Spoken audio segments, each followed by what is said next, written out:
بسم الله الرحمن الرحیم. زمانو محمد حسین ده.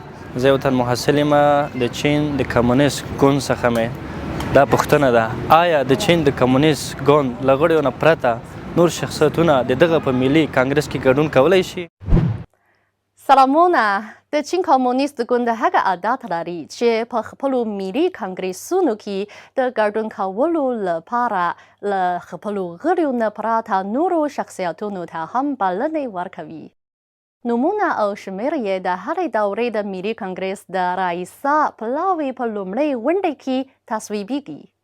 مثلا د دغه ګوند د شلم ملي کانګرېس د رئیسا پلاوي په لومړۍ غونډه کې د میرمنو د ګډون نوم لیست او چارې یې تصویب شوي دي.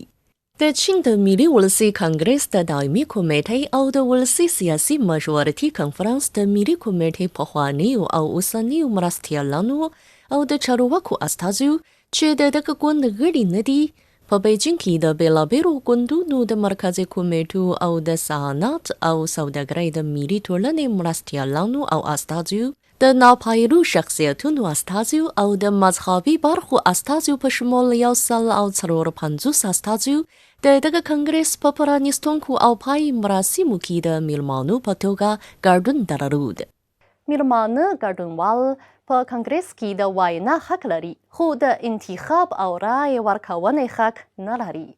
براسر پرته د چین د کمونېست ګوند د مرکزي کمیټه د هر ملي کانګرېس له پرانیستلو مخکې د هغو کسانو له استازیو سره مباحثوي غونډه جوړوي چې د دغه ګوند غړي نه دي، څو د دوی وړاندیزونه او نظرونه اوري.